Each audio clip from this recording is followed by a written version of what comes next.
Hey everyone, and welcome back to my completionist playthrough of the Baldur's Gate Saga with SCS and Ascension, which is something that I probably should be mentioning every time now, but it's going to be especially relevant in this episode, as now it's time to deal with a powerful opponent we've been working against for a while now, whose temple we've destroyed, and whom we've sabotaged with the help of Nile. It is time to put an end to Yaga-Shura's siege of Saradush. Now that we've gotten rid of his invulnerability, we'll be able to hurt him, and hurt him we will. But first we're going to have to do some preparations and actually get onto the side of the battle. So let's teleport to our pocket plane.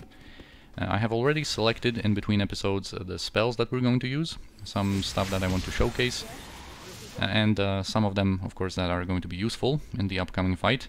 I've also changed our gear a little bit. So for example, Sarvok has the fire resistance gear. He basically has the same gear setup that he had in the temple in the Marching Mountains.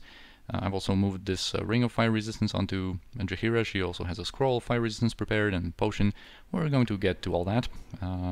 But yeah, since we have already selected our spells, we just need to rest here, get rid of our fatigue, reload our spells, and we're just going to have to prepare some spell sequencers and some spell triggers. What is it? So first on Senashira, we're going to have a spell protection based spell trigger, and consisting of spell immunity to abjuration, spell shield, and globe of invulnerability. We've used something like that before, but this is going to be because this upcoming fight is going to be a pretty long one, and we basically only need these spell protections in the final stage of the fight. So I'm not going to pre-buff with those spells, but just unleash them later through that spell trigger. On Imoen, we're going to set up kind of like a mage interruption cloud spell trigger.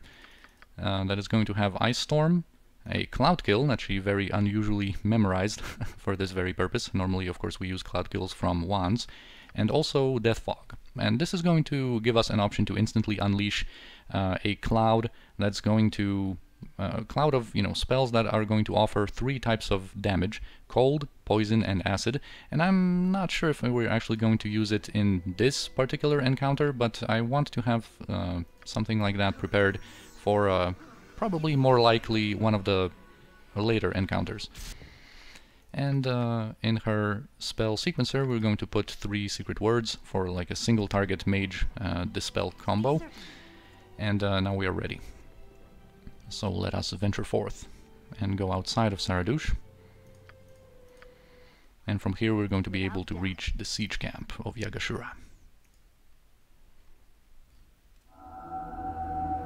As you arrive in the clearing, the first thing that draws your attention is the plume of smoke billowing from nearby Saradush. Its walls have been breached in several places, and its utter devastation shows a city that has been completely sacked by invaders. Bodies of soldiers are everywhere, as is the stench of death. The screams of the innocent attempting to flee can still be heard. Yaga-Shura and his army are nowhere in your immediate sight. So yeah, it turns out we were too late. The walls of Saradush have already been breached, and the destruction of the city is already a fact. And it's not because we took too long in our playthrough. It's supposed to happen like that. So here we are going to come to a terrifying realization that this, the Saradush, the city that we have worked so hard to save, has been sacked, and we're going to learn more about it a little bit later on. But already I think I want to mention that the way it's presented here, I don't think it really hits you how much of a horrifying situation this is supposed to be. There's not enough emphasis for that. If you are in a romance with someone, there's usually one conversation that relates to, the feelings of your partner about what happened to Saradush, so we can get a little bit of a better idea, I guess, about, the impact of this city being now destroyed. But normally if you go through the game, it's kind of easy to downplay, I guess, the effect. But anyway, here we can start with some long-term pre-buffs. There is going to be a very small little encounter here that is going to give us the idea that not everyone died, of course. Like this introduction said, we are able to hear the screams of some survivors that are still trying to flee. And we're going to be able to witness that kind of thing. We're just going to pre-buff with some long-lasting stuff. Like stone skins. We're also going to have stone skins on Kirinai. But anyway, here are some peasants running from Yaga-Shura soldiers. And we're going to interrupt their fun. But we're not going to progress too far through that bridge, because I don't want to activate the proper encounter yet. Alright, so now that we have done that, these soldiers don't have anything, just normal stuff. Now we can pre-buff a little bit more, and I am going to pre-buff with some other long-lasting stuff, like protection from fire. This is going to go onto Senashira and Kirinai, and the one from Imoen is going to go on to Imoen. And Saravok is protected through gear. Jahira is going to be 90% resistant to fire, and she also has her Armor of Faith, which is going to complete her full resistance. Animen's better Armor of Faith is going to almost complete his resistance. He's going to have 85%, and right now it's not that important, although since the protection from fire, the arcane spell, is such a long-lasting spell, I am already dispensing those now. But we are likely going to get dispelled completely. I'm also going to distribute some chaotic commands, but the mage at the end uses wish a lot of the times, I think, and of course a very popular wish from the opponent mages that we meet in the game is the one that casts Breach on everybody, and that Breach cannot be stopped. It bypasses everything, and of course Breach is going to dispel protection from fire or chaotic commands, but I am still going to buff up with them. It might not be the case that they are going to have wish, or if they do have wish, it might not be the case that they are going to use the Breach one specifically, but you know, we'll see. At least before that happens, we are nicely pre-buffed.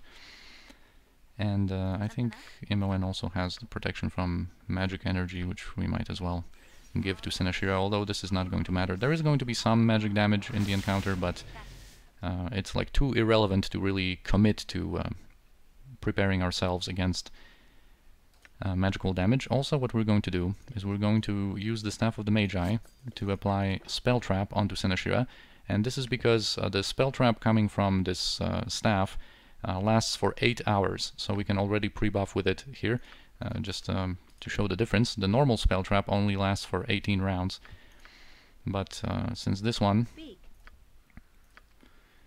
coming from the Staff of the Magi, of course is so great, we can already pre-buff with it here. We're also going to give, I think, Shield of the Archons onto Animen, because it also lasts for a pretty long while. It lasts for 3 rounds per level. And I think on Senashira we're going to summon some stuff. As you can see, I have memorized from level 7 the Earth Elemental that we have not seen before, and from level 6 there is another even worse summoning spell, which is Animal Summoning 3, and it just summons some pretty weak creatures, although they can be situationally useful. Like one of the creatures can be a Winter Wolf, for example, and with that cold attack it can sometimes like interrupt a mage, for example, dealing that cold damage. But anyway, we are going to summon our Earth Elemental. This one lasts for a very long time.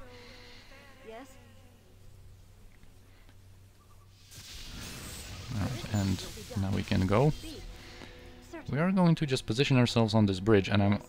Actually, you know what we can also do? We can also haste ourselves, of course. Alright, and we're not going to progress too far from the bridge, or through, or across the bridge, I should say. English 101. But anyway, we are only going to go through with Senashira, and that's because here we are going to initiate the process of enemies spawning around us. Basically, the army of Yaga-Shura is now going to launch its assault upon us. And basically, if you go with your all party members across this bridge, being like closer to this side of it, some opponents, the first ones, can spawn... let's actually progress a little bit further. Can spawn behind this rubble, and especially the fire giants have like no way of going through, and even the other opponents can get stuck back there. And I actually want them to approach normally. Alright, now we have triggered it. Yaga-Shura's army pours towards you, led by the giant Bhaalspawn himself, and you realize that you shall have to kill Yaga-Shura if you wish to break their ranks. If you fail to kill him soon, you may be overrun. Right, so, well, this fire giant still spawned back there, but I think he is going to be able to approach through there. What a disappointment you created for me, Worm. I redoubled our efforts to crush this worthless town when I heard you were within. The terror of the Sword Coast, only to find you gone. I thought I would have to content myself with slaughtering all the weakling Bhaalspawn in this city and forgetting about you. But here you are. I should have been the first sent after you, and now I shall prove it. Yaga-Shura shall become even greater still. It's a pretty nice introduction to Yaga-Shura here, and I like the title he gives our protagonist, The Terror of the Sword Coast. I like that one a lot. But yeah, Senashira is going to show you the meaning of terror and freak you out right now, because now we will make him realize that he is not invulnerable anymore once we damage him a little bit. Anyway, the army starts spawning, so let's bring our other characters forth. No, this cannot be. I am wounded. Yaga-Shura cannot be defeated. Men, destroy them.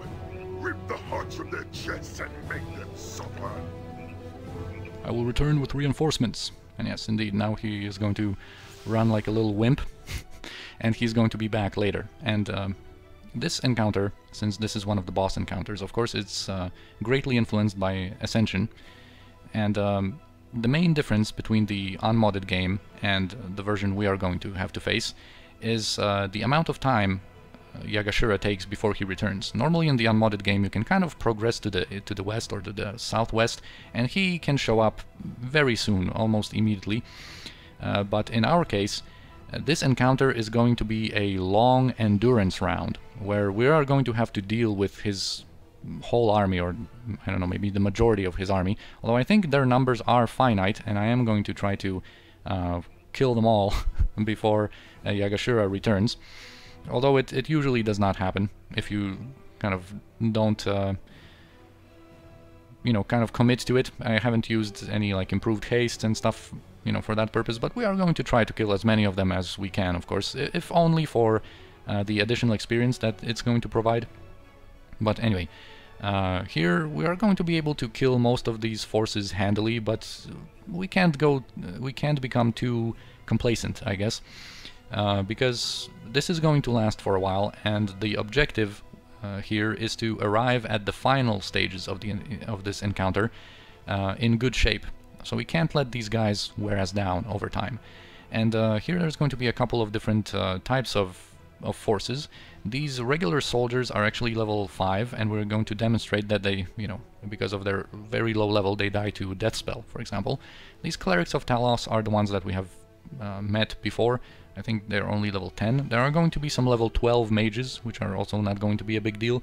The only big deal is that sometimes there are going to be Yaga-Shura elites, and they are level 18 soldiers, berserkers, that have berserker enrage, almost 200 HP, and actually +2 weapons, which is relevant because most of these regular soldiers only have non-magical weapons. So Senashira, for example, is completely immune to their damage, and Kiranai is going to be immune to most of them as well, because I think, yeah, these officers, I think they might have +1 weapons, so Senashira is immune to that, but Kiranai isn't. And also, of course, we have the Fire Giants that have their high-level immunities, their whirlwinds and all that, so of course they are the most dangerous here. But anyway, I just want to progress forth here.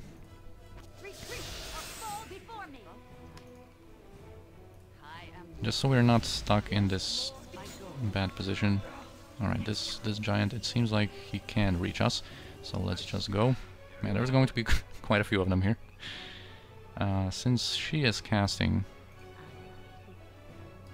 No, actually, Kiranai is going to go melee in this encounter, and since that cleric is casting, perhaps we can quickly interrupt her with someone. But yeah, I want to make this kind of open space the main battleground.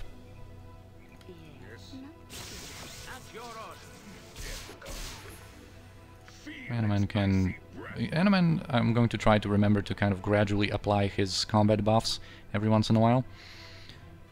What is it? Alright, there they go. Here they come, kind of from the bridge area. Yes, without hesitation.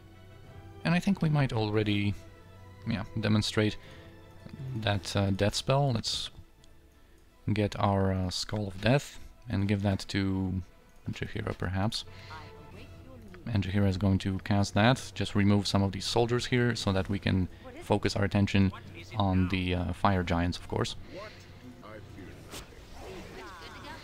Also, Imoen is going to use something soon, but I think for now she just cast magic missiles. But if you can, let's cast a Horrid Wilting on these giants to add to our damage a little bit.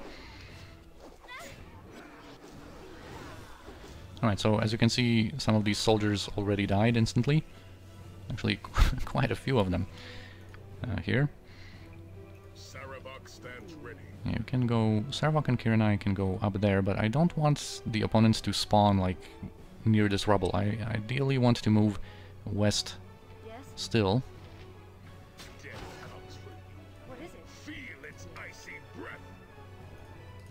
Alright, thank you, Jaheira. You can put your old helmet back, and I think we're going to move Jaheira already. And she is going to cast some more distractions. She's going to use that summon animal spell. Alright, and here with Animan and Senashira, let us focus on that Fire Giant. Alright, here's our Horrid Wilting, that's going to help. Alright, and let's keep moving. Let's actually move here so that there's more open space. Alright, here comes our first mage. And with these mages, we have quite a few remove magics memorized on Senashira and on Imoen, so that whatever the situation is, we're going to be able to just throw a single remove magic, and that should be very effective against them, because they are only level 12.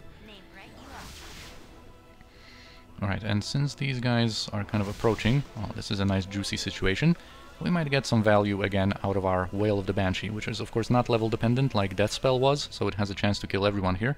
These Clerics of Talos, do we have any elites? I don't think we do. But I'm going to try to pay attention. I think they have halberds with them, so they're not so easily distinguishable from all the other forces, but we'll try to pay a little bit of attention to that. Alright, so our remove magic was very effective. We can use that, and with Kiranai we're also going to do something special. We are going to get out one of our Mislead scrolls and showcase the Mislead backstabs. And in this encounter, oh yeah, we did get a Winter Wolf and a Cave Bear, so we can just use these guys to provide a bit of a distraction. Animan, you can perhaps get a Blade Barrier. Alright, that mage is dead. Imoen is casting her Wail of the Banshee. She shouldn't be interrupted unless it's by that Unholy Blight that this cleric might be casting. We'll see about that. There's another cleric here, let's just dispose of her. And I don't think I have an easy way to... Okay, that was just Mass Cure, so that's cool. That's good.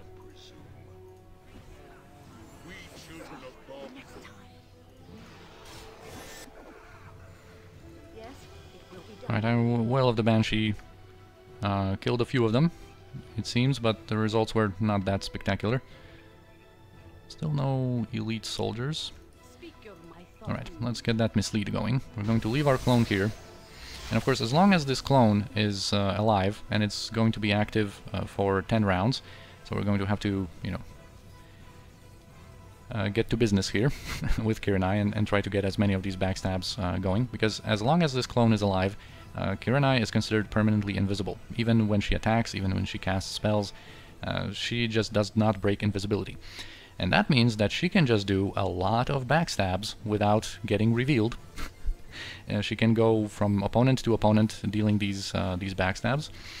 So the positioning matters. We have to be behind them. It's not like Assassination that is just going to do the backstabs regardless of our positioning, but you know, this should provide us with some fun here.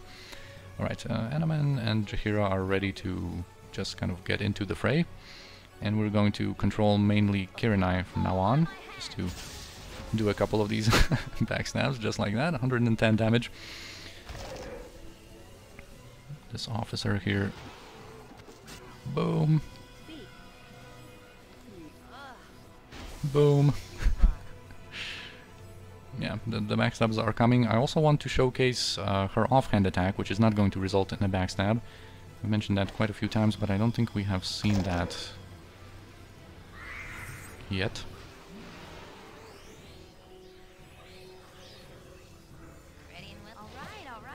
Alright, Imoen can cast a Glitter Dust in the middle there, in the middle of them all. And yeah, let's focus on Kirinai and perhaps see the... okay, that was a backstab as well.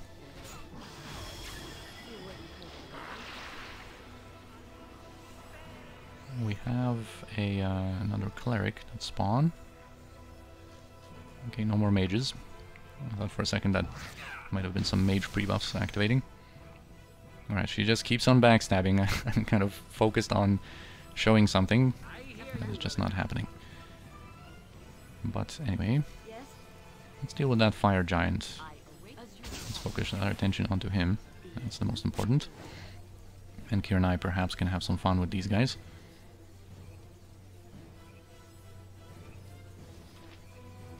Okay, no elites. I also would like to showcase that I'm not imagining that kind of opponent type. They really do exist. Alright, another backstab. Oh, here we go. Your weapon is unsuitable for backstab. That was her offhand attack with the Scarlet Ninja Toe that cannot backstab, because it's not a weapon that's ordinarily usable by thieves. It's only usable by thieves because of use any item. Of course, normally it's a monk weapon, and it even poisoned that guy.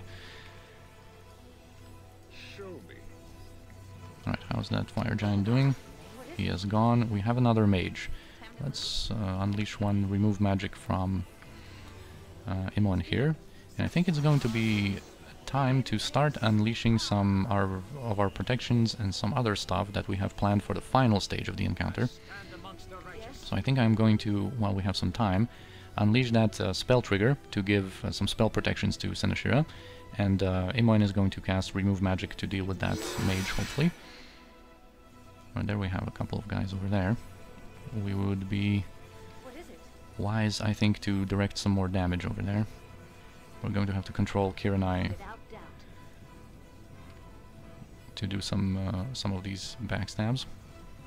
But anyway, right now let's wait for that remove magic. It was effective. Let's kill that mage, and here let's have some more backstabs while we have that mislead going. Of course, with all of the moving around, it's not always possible to land a backstab.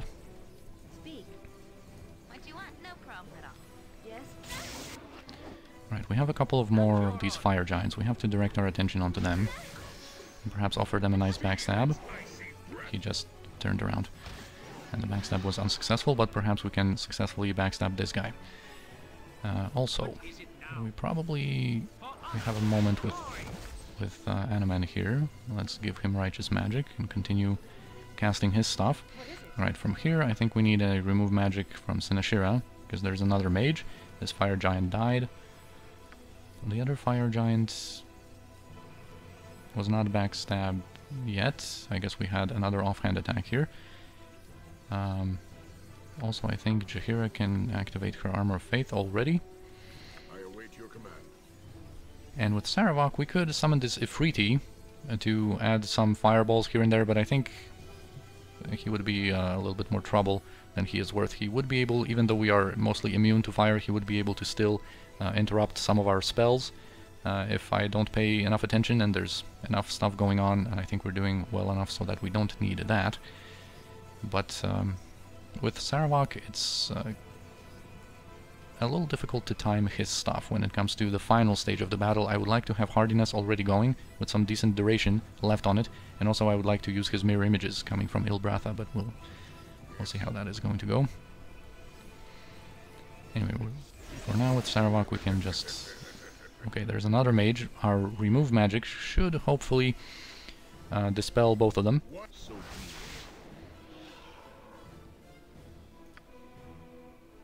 Okay, we are backstabbing that Fire Giant, who is interested in hitting our decently tanky in this environment Earth Elemental. Alright, both of these mages were dispelled, so let's focus our attention on them. Try to kill them as quickly as possible.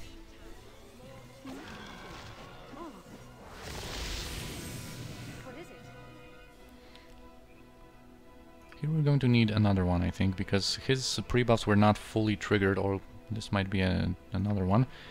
But yeah, he got his improved invisibility, he got his protection from magical weapons that he casts now. So this other mage... Yeah, I think this is another one. This one died here, there's one over there, and this is a new one.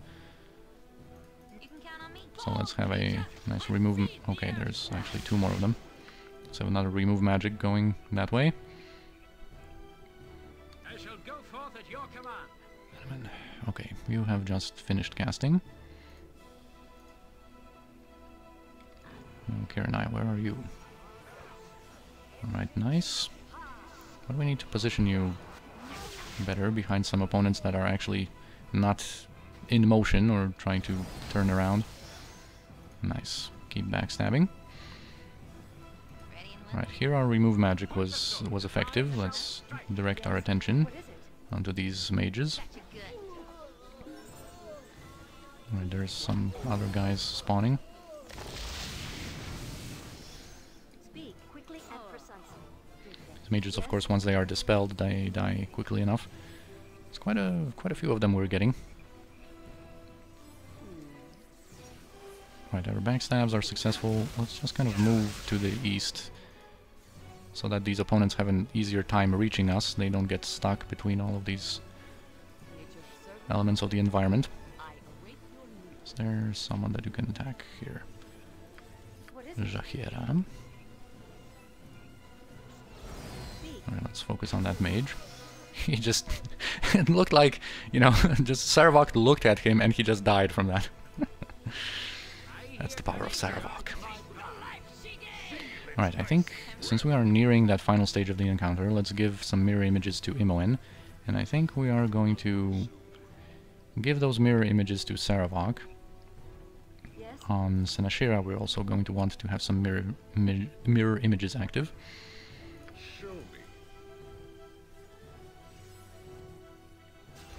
I think we might have been able to actually kill most of the opponents before Yaga-Shura arrived himself. Who are you fighting here? Soldier.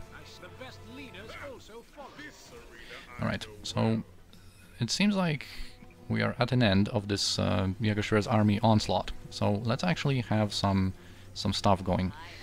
We are going to, unusually, we also have a True Sight, or True Seeing, memorized on Jaheira. Let's actually activate that on her, just so we have that effect going. Anaman is going to continue with his own stuff. Let's give him Holy Power. It's going to further, of course, boost his performance, boost his health pool.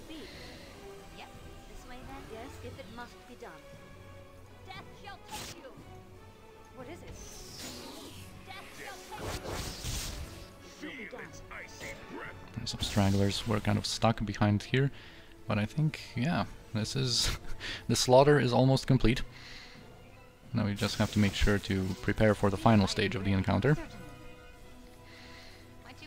Imoen, you probably would like to have at least a spell immunity to abjuration. When it comes to Kiranai, this is also going to be a good idea, although her immunity to abjuration, of course, is going to only last for 10 rounds, which is not that great, but it should be sufficient. Also on Anaman, we can give him his Armor of Faith. Jaheira has hers.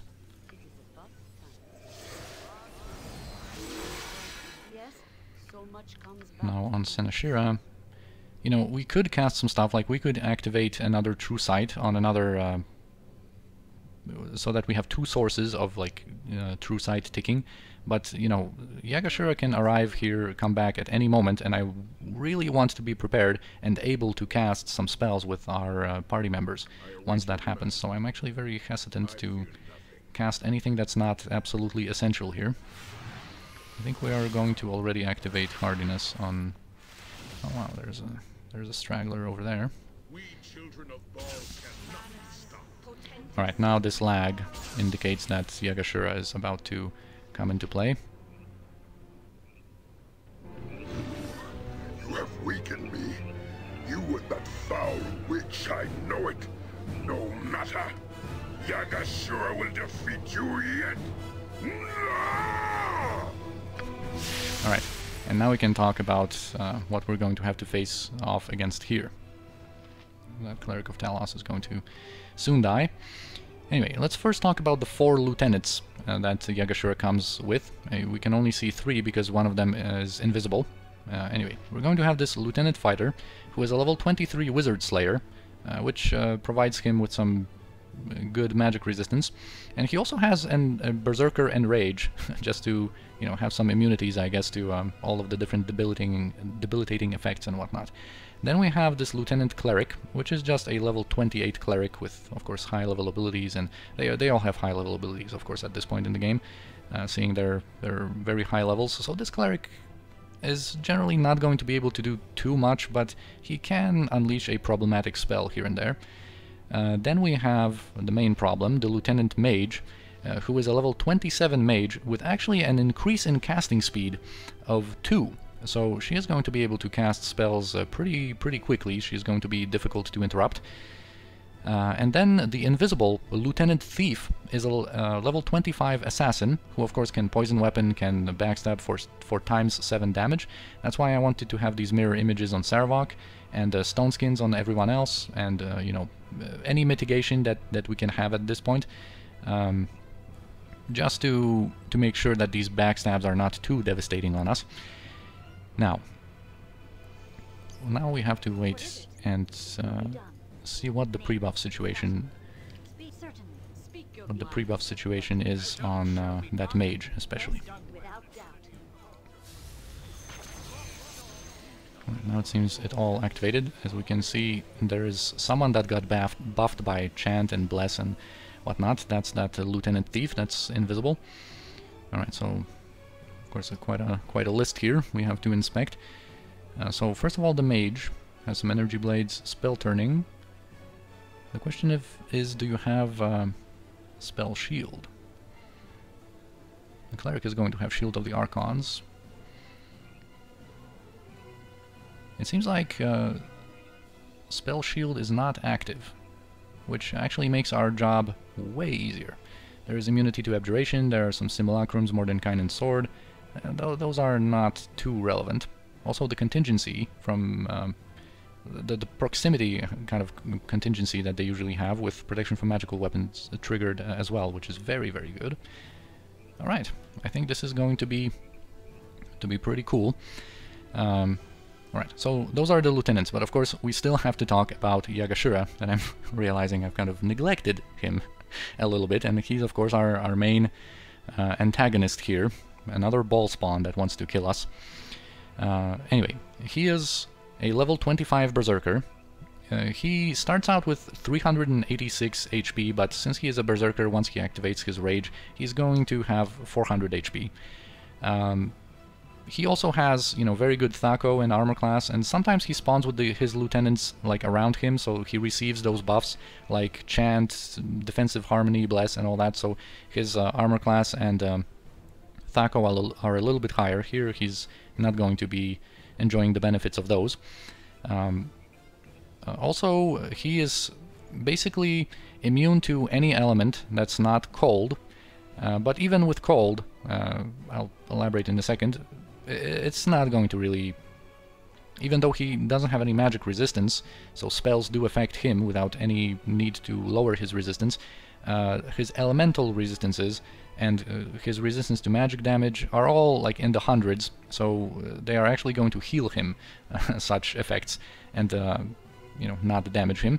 The only element that he is kind of, you know, I don't want to say vulnerable to, but he is not completely resistant to, is cold. But more on that in a second, because the cold and his physical resistance are basically going to slowly keep diminishing over the course of the fight, kind of to reflect his loss of his invulnerability. That's over the course of time, it is going to you know, leave him more and more vulnerable. But at the beginning of the fight, he actually starts out with 99 resistance to all physical damage, and I think he has 50 cold, but he also has different potions, like he most likely is going to have potion of magic shielding, so effectively, cold is also not going to be anything that's he's going to be is going to be any like realistic thing to hurt him with. Anyway, what else is about him? Now, when it comes to his damage dealing capabilities, he has 5 attacks per round, and of course he deals a lot of damage, and his attacks can also slow, drain strength and constitution, and knock back and knock unconscious, actually. Although most of these effects carry a saving throws, and they don't really come into play all that much, but that slow is relevant. Like whomever is going to be the target of his attacks and gets slowed, you know, that kind of puts them in a bit of a danger. And he also has a couple of spells and abilities at his disposal, primarily his Lava Bomb, which is essentially like a fireball that deals fire damage and also has that kind of wing buffet knockback effect that can also knock you unconscious. He also has Sunray at his disposal, so that's the source of magic damage, and he can blind with it if we fail our save with it. Then he's going to be able to cast Aura of Flaming Death, which is going to improve his armor class like up to the -20 limit. So he's going to be really difficult to hit if he has that on, and of course, you know, he's going to reflect fire damage, which is yet another reason we are protected against fire. He also has his Berserker Enrage. So yeah, with that active, his stats are pretty good. His resistances are pretty good. So at the beginning, you can't really like take everyone and just kind of zerg him down, I guess, because his resistances are so stacked right now that it's just a better idea to first try to deal with all of his lackeys here. So anyway, we are going to... Okay, we are not going to. I was debating unleashing that triple spell sequencer, or a spell sequencer with triple remove magic, but their levels and of course the immunity to abjuration is going to make it not a very good idea. We're going to try to... although Anoman's dispel magic could dispel the cleric, because of course his level is so high, but we're going to see about that. Now when it comes to Jaheira, she is going to get hardiness right away, although actually hardiness she is going to get in a second. First she's going to have to cast this insect plague that we have, and we're going to cast it on the fighter that we're hopefully going to keep in the vicinity of the other guys.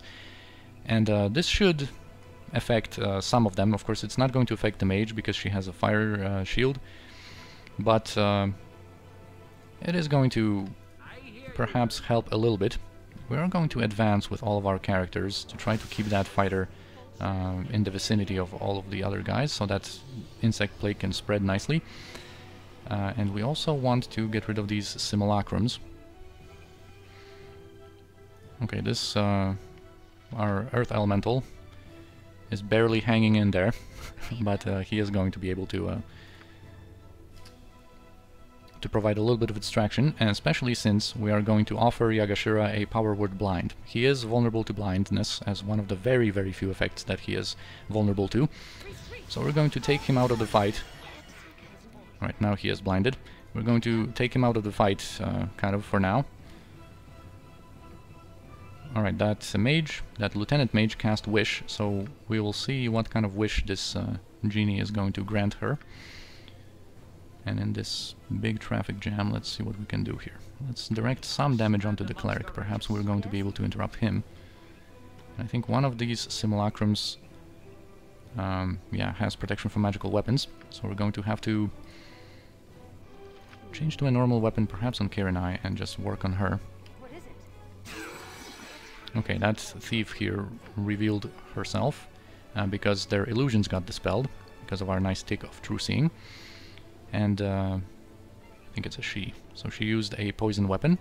We're going to have to look out for that a little bit.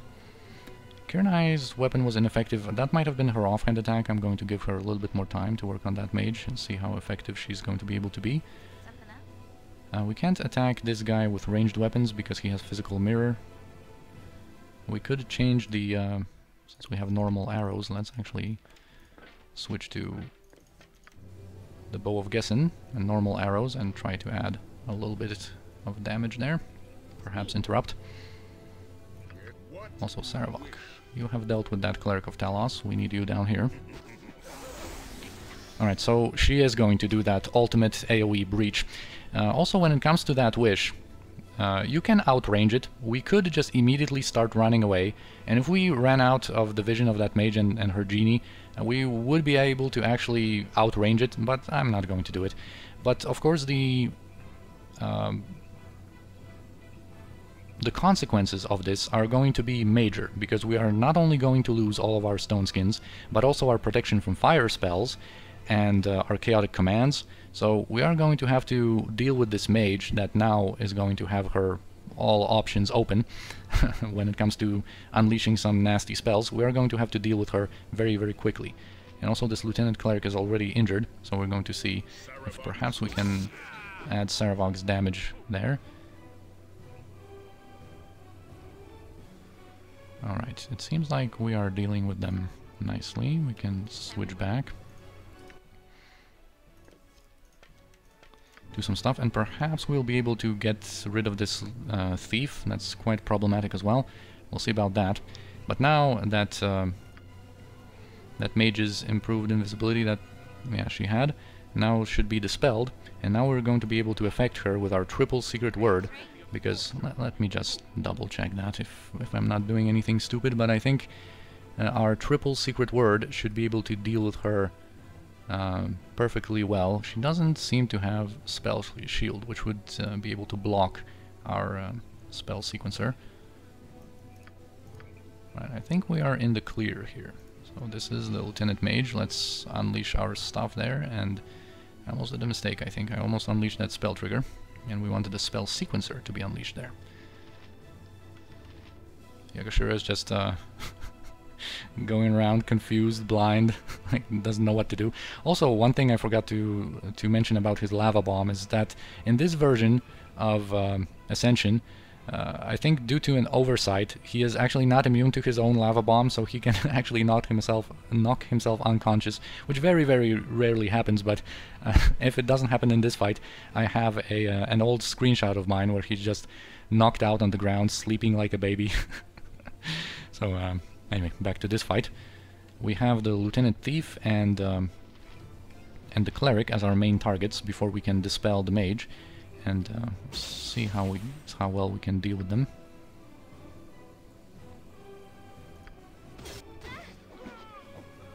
Alright, the Cleric just now died. Let's move all of our attention onto the Thief, and as soon as Imoen can unleash her stuff, we will be able to breach the Mage with Senashira. Alright, our insect plague has spread nicely, although already we have dealt with most of these guys. What is it? Speed. So now we just need a little breach from Senashira, now that these secret words have hit and successfully dispelled her spell protections. And all the others can shift their attention to the Lieutenant Fighter, because the Thief died as well. Alright, now she is dispelled. Here Jaheira has that spell failure coming from that Wizard Slayer.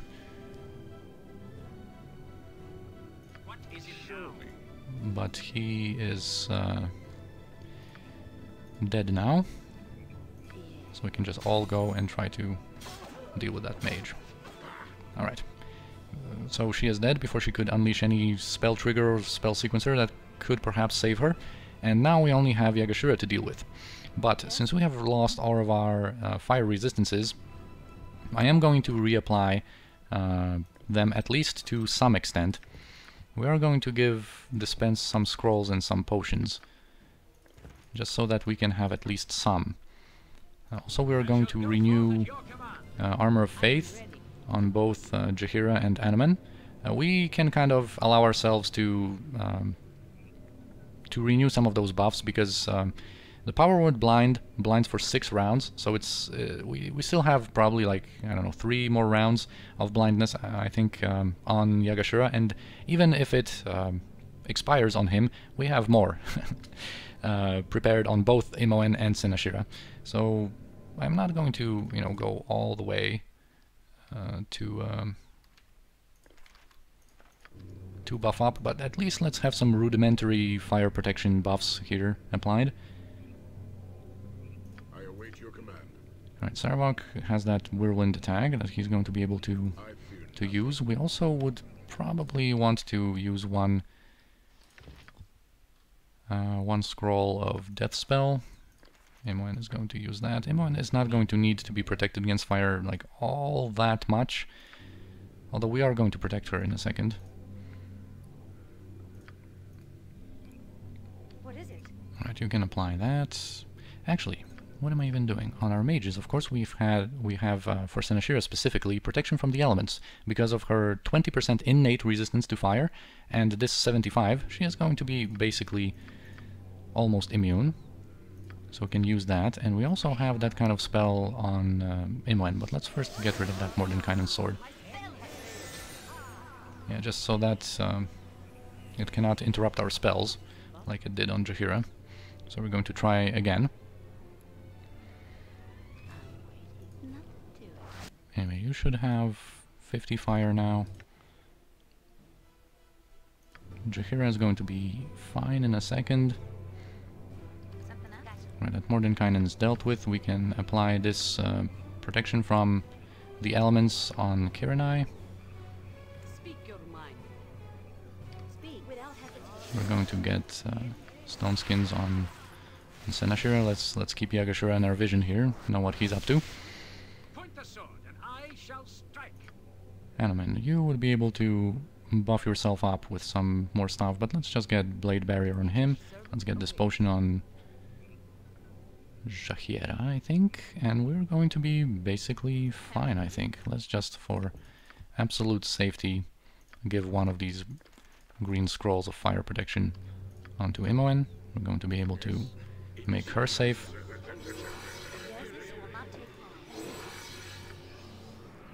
You have your stone skins, and I just wanted to renew mirror images. Our haste just expired, but it's going to be fine. Alright, now let's allow Yaga-Shura to unleash his lava bomb, I think. He's casting that. Oh no, just Aura of Flaming Death. We would be able to dispel it off of him, and you know what, I am going to do it, because this buffs up his armor class even more than he already has it buffed, and of course reflects some fire damage. But yeah, mostly in the interest of reducing his armor class, I'm going to use Breach, especially since we've been able to spare quite a few of level 5 spell slots on some breaches, especially on Imoen, so we are going to use those. But already we are going to start attacking him. And it seems like his blindness just now dissipated. So I think, Senashira, do you have... Yeah, you have Power Word blinds as well on you. So let's reduce his combat performance even more by blinding him again. Yeah, when he says fire, I think he is supposed to unleash that lava bomb. But I'm not sure if he was able to successfully do so. Anyway, we have breached his Aura of Flaming Death, and now it's just going to be over for him, especially since he has been slowed by our Flail of Ages. And anyway, since we've talked about a little bit about his physical and damage resistances, it starts at 99 and slowly diminishes. It usually works out that, you know, as you can see, we are doing very little damage to him. It usually works out that you kind of kill him when he still has like 90 or 85 of that. It decreases slowly, so he is still going to be very resistant to our damage. Well, anyway, we can just keep on going. There's nothing we need to do immediately, but just keep at it. And try to burn through his 400 HP there. We could use another spell on Kiranai, but I think I'm just going to switch her to ranged weaponry. We could spare another stone skins or mirror images on her, but she doesn't need to be in melee.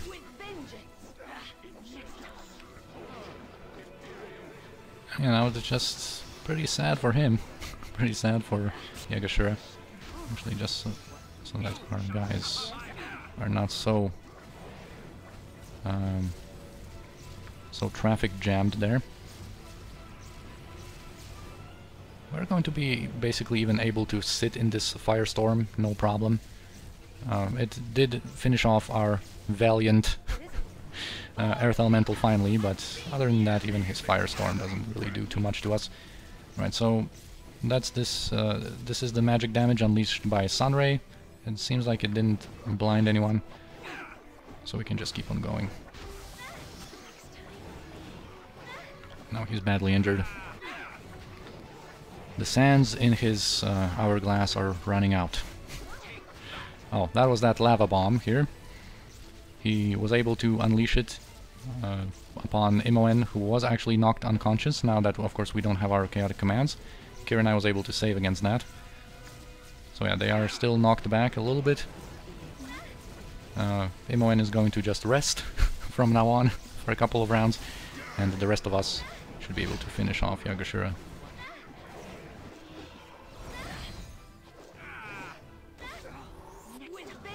I'm just kind of paying attention to the stone skins on Senashira, if we need to renew anything, but it seems like we are okay.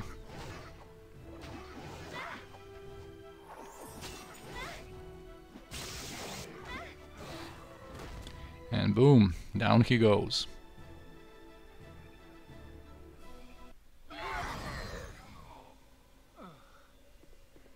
Time for another revelation.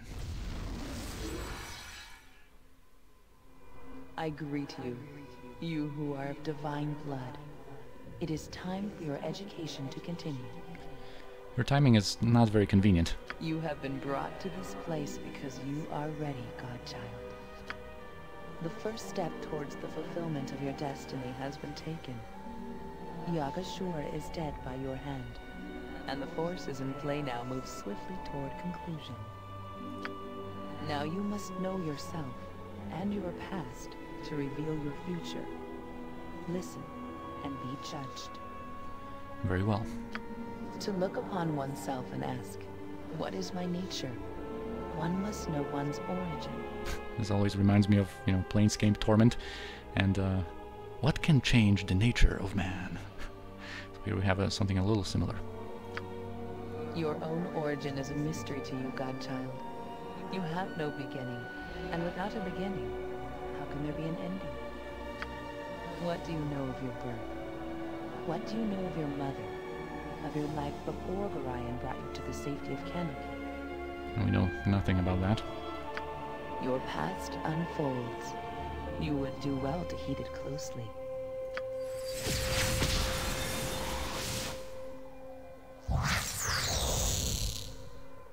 I am your mother.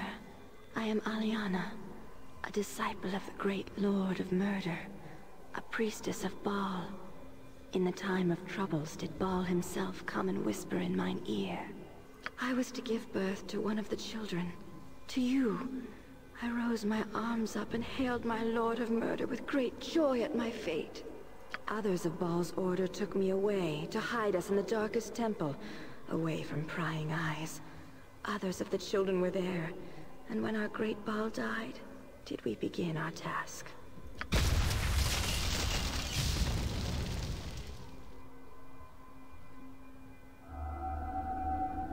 Her task was to slay her own child, sacrifice her babe upon the bloodiest of altars. I would slay you, my child, so Bhaal could live again. But I and several of my colleagues had discovered the location of this temple. We attacked and stopped your mother from performing the sacrifice. We resisted. This was the will of Bhaal, father of my child.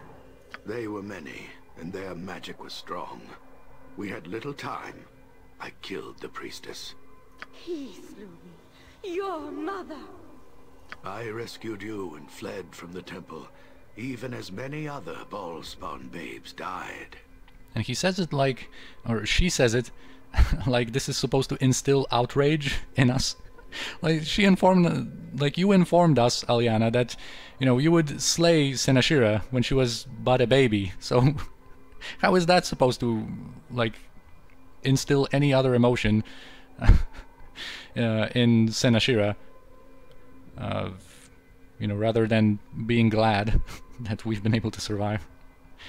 Or perhaps not glad, but, you know, there's surely a variety of emotions raging on in Senashira right now, but she surely is not resentful towards Gorion that he killed you in order to save Senashira.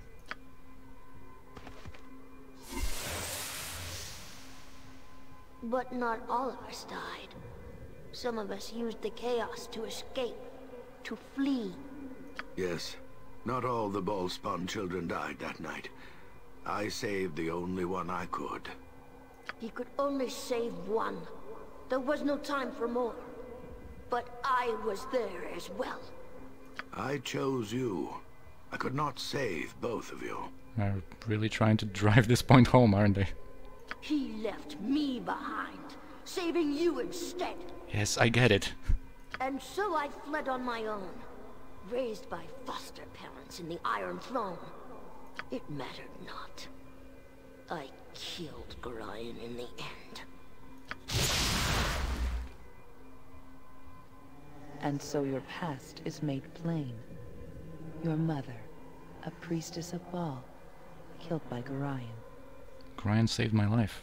He never told me any of this. And what of your brother, Saravok? What if fate had not intervened, and Gorion had raised him rather than you? Would you have become as he was? Would Saravok be in your place now if but for the smallest twist of fate? Is there a debt between you then that is yet unpaid? Right, and here we have to discuss a couple of things. First of all, of course, this version of events is different now than from the one presented in Gorion's letter to us in Baldur's Gate 1. And I actually like the Baldur's Gate 1 version, but, you know, obviously they have expanded ever since that one came out. Expanded in Throne of Bhaal and changed it a little. I kind of liked the version where, you know, our mother died in childbirth and Gorion, as her close friend or even lover, you know, just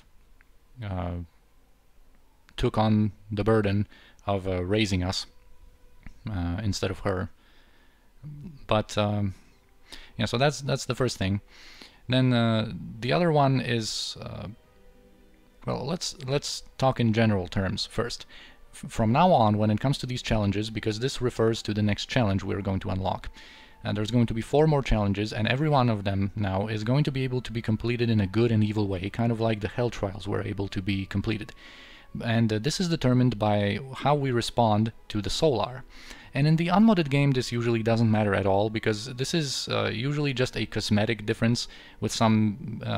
there are some different dialogues involved, you know, sometimes, of course, depending on how we... this is not going to be any different in this one, but in the subsequent ones, sometimes the conversation is a little different, and there are some cosmetic differences, like, for example, the one we're going to unlock now, the one here. You know, if we respond in what's considered a good way, this is going to start out as kind of like a volcanic area that, after we do the challenge, is going to be purified into kind of an oasis. And the pools of lava that normally damage you would be able to heal you, which is kind of like a... I don't know, a little utility in the pocket plane, but of course there's a million ways of, to heal yourself way faster than those pools can, so it has limited use. But if we go with an answer that's supposed to be, or considered evil, the area is going to start out as an oasis, and after we complete the challenge is going to turn into that kind of volcanic area with the lava pools. And that would be the extent of it in the unmodded game. But in Ascension, completing these trials, these challenges, in a good or evil way, is going to give us a different Bhaalspawn ability that we are going to develop after the challenge is completed. And here, when it comes to this particular one now, They really try to push this notion of perhaps there being a debt between you and Saravok, which is completely unreasonable in my opinion. But you know, there's this notion of the possibility of you know, the fate of Saravok and yours being kind of switched had Gorion not saved us, but saved Saravok instead. And you know, even if that would be the case, this notion of a debt, I understand where they are trying to go with this, but this is really not that well written in my opinion, because you know, Saravok was still saved. His life was saved by Gorion still, even though he didn't take him as his ward. You know, his Saravok's life was still saved. He was not sacrificed as a consequence of Gorion and his Harper friends, you know, interrupting that ritual. And in the resulting chaos, he was able to escape. So his life was still saved by Gorion. Even though he ended up, you know, in the clutches of Rieltar, I guess, and was raised in that very nice home. But yeah, of course, this is something probably to also add to, you know, Saravok's kind of little redemption story, perhaps, the alignment change through conversation. That, you know, people, of course, can be shaped as they go through their life. They can change. And this is, you know, just something to think about. This is a little food for thought, I guess, to consider the possibilities of what would have happened if it wasn't us saved by Gorion. And also, when it comes to Gorion, look at this. He already saved our life already back then, you know. And then, of course, the second time where he sacrificed himself when Saravok and his lackeys ambushed us outside of Candlekeep. So, Gorion, dude. Gorion is just the ultimate dude. But anyway. Now, also, when it comes to these evil and good outcomes, I am going to discuss the two different Bhaalspawn abilities that we're going to get in the next episode, where we're going to, you know, focus on that challenge. But basically, for us, I really had to think about that. You know, I had a bit of a dilemma that I'm going to elaborate in the next episode, because basically, and there are these two responses that are very similar, the response 2 and 3, that basically say that there isn't any debt, that Saravok was responsible for his own fate. And basically, one of them is an evil response, or quote-unquote evil, and the other one is a good response. This one, where you say it with like utmost confidence that there is no debt and that you wouldn't have ended up like Saravok, this is actually considered like an evil response. And I'm saying that the good and evil here is in quotations. It's just a different, kind of a different approach. But this one, Saravok made his own fate. Neither Gorion nor I are responsible for it. This is a good response. So it's just kind of saying more or less the same thing, but with a different kind of approach to it. And I am going to go with the good option, and I'm going to discuss this whole dilemma and you know, in the next episode. But I really had to think about that, because for us, you know, you can see a chaotic good character like Senashira being able to say either of these lines. But you know, I'm going to go with the good outcome instead of the evil one, and we're going to discuss that in the next episode. We are finished then, for now. Return to your cocoon plane. You will find part of it now open to you. Investigate as you wish. Consider what you have learned here today. Farewell, godchild. So yeah, some major revelations about our past has now occurred, and through that, through the challenge, we're going to be able, you know, yet again to learn more about ourselves, and as a result, develop another Bhaalspawn ability and kind of know ourselves a little better. You live! I had heard the sounds of combat and returned this way only to find the giant dead and you gone. So here's Mel-san. This is the last conversation that we have to do. They all kind of come, you know, one after another. But anyway, we can be quite suspicious of her, especially if we say this, like, expected me to be dead, eh?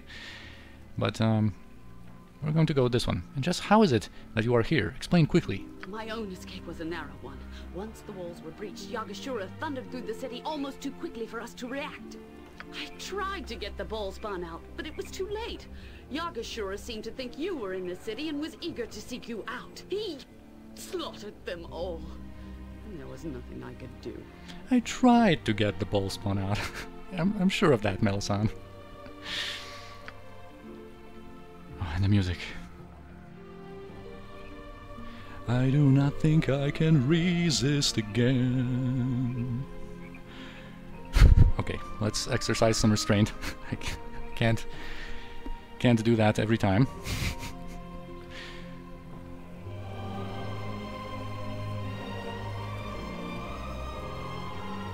Let's at least allow ourselves a few seconds to listen to this magnificent musical theme. Anyway, so of course with Melisande, we are going to learn a little bit more about, what exactly happened to Saradush. A mere handful of peasants and I escaped the destruction and fled. I was at a loss.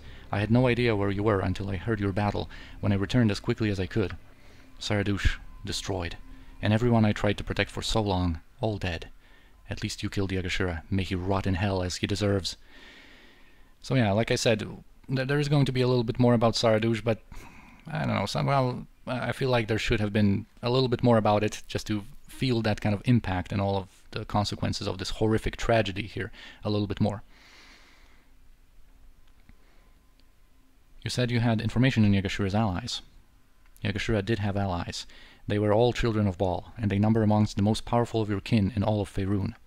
One of them was named Ilisera. It was she who hounded my protected Bhaalspawn earlier and forced us to flee to Saradush, but she left weeks ago and disappeared into the elven forests. So of course we've killed her in the Grove of the Ancients. I know them by name only, the other ones, Abazagal and Sendai. They are intent on killing all other Bhaalspawn in the land, and with their combined power, they are unstoppable. There is a great disturbance in the Force. I have felt it.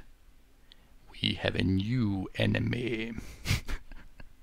You could almost say. So yeah, now we finally are going to get information about some new enemies that we're going to have to pursue from now on. Yeah, here this is a little bit of a silly thing to say, but let's explore this conversation option before we progress the conversation. That doesn't explain why blame is falling on Bhaalspawn everywhere. It does, actually. Bhaalspawn are responsible for the destruction, after all, and they spread the rumors further so that fearful and panicky people do have their job for them. Wouldn't that put them in danger as well?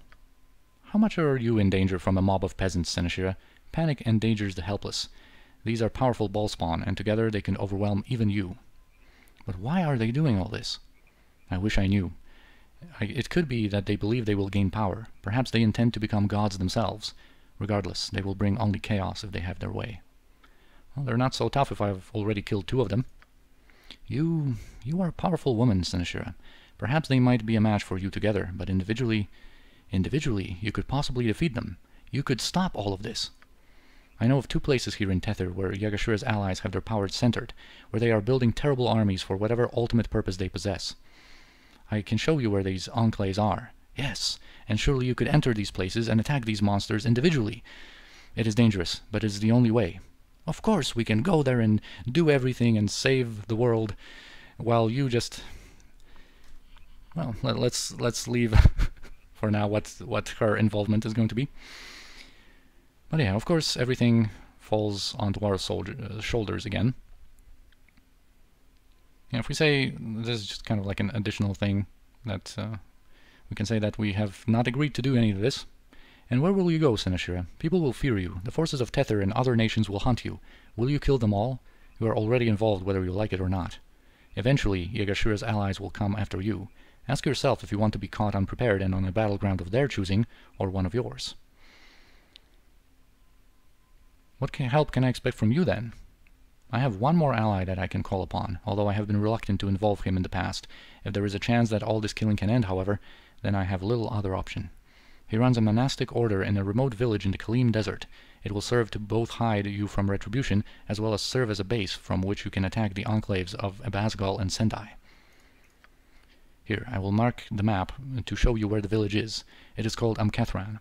I will go there now and speak to my friend Balthazar and try to arrange things for you. We cannot linger here. We will speak further in Amkathran. Make your way there as soon as possible. I have marked it on your map. Be careful, Senashira. You are my last hope, and perhaps the last hope of anyone in Faerun, whether you care about it or not. I will see you in Kethran. I'm Kethran. See ya, dude! Alright, so now finally we're in control again, but we are going to, of course, inspect the aftermath of the slaughter here in the next episode, because this one is already quite lengthy. So anyway, I hope you enjoyed it. I thank you for watching, and I'll see you next time.